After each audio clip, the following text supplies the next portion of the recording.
If you take Kipchoge out of the men's marathon, yeah, the men's marathon is kind of like the men's 800. Ooh. You took that to another level. I agree, though. Right? Yeah. It's just like, all right, you don't know what you're going to get. Could be anybody's day. I mean, that's typical of marathons because that's a factor. It's more understandable in the marathon than it would be in the 800. It's more than, how many laps is a marathon? Math. 26 times 4.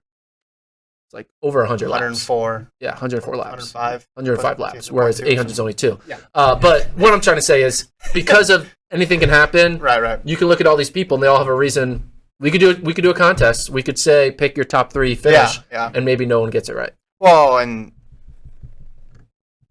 there's been guys who come up and they win 1 or 2 in a row, and you're like, that's the guy. That's the person who's going to contend with Kipchoge, and then absolutely right. Yeah. Then they're gone because that's how it normally works in the marathon. The marathon is not supposed to be something that someone can dominate for 4 or 5 years, let alone what Kipchoge is doing for 10. But what if Kipchoge is like, I'm sticking on the track. He never moved to the marathon. And he just like banged his head against the wall for years and years and years. Running like 13:01s and stuff. Yeah. This is the 7th consecutive global championship where Eliud Kipchoge has finished in the top 10 in the 5,000. We're like, man, this guy's longevity is incredible. He could have been retired. I mean, I'm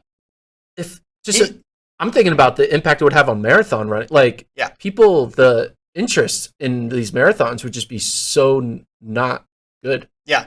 Like, Kipchoge single-handedly has raised the value of marathon watching tenfold. Like, it's kind of weird to think about a time pre-Kipchoge. I mean, when would you say his run officially, like, what was the year? 13, right? 13? Yeah. So we're on like coming up on 10 years. Yeah.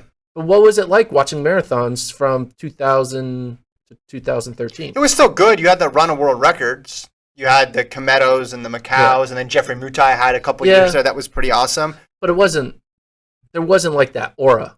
It was kind of just 100%. Here's the question though, because before he does Breaking 2, right? He won his first one, and then he lost to Wilson Kipsang in 13. Then in 14, he wins Rotterdam. He wins Chicago. I remember I was in Chicago for that one. Bekele was in the race. Bekele was supposed to win that. And then it was kind of this interesting, Kipchoge, the guy who won that 5,000 meter gold like back in the day. Like, that's cool. You got a marathon win. But the story was really, man, Bekele cannot figure out the marathon. Then you go to next year, 2015, wins London, wins Berlin, both in 2:04s. Where it shifted was 2016, right? London wins again, and then he wins in Rio, which jumps us into Breaking 2. But remember, before Breaking 2, it wasn't just him. There was a couple of the guys, right, who were going to run, and it was supposed to be this battle of who's going to break 2. And now, in retrospect, it seems ridiculous that there was ever a question of who would be the guy. But my question is, do they even have that if Kipchoge is not in the marathon and he's not running, 2:04s and dominating these races? No. Even though they had 2 other guys in it, you don't think they even do the experiment without him, right? No, they don't. I just think Kipchoge's so good. He literally has turned a London Marathon men's preview podcast about himself. That's pretty good. That's pretty good. That's how good he is. He's messing with us in our previewing. But yeah,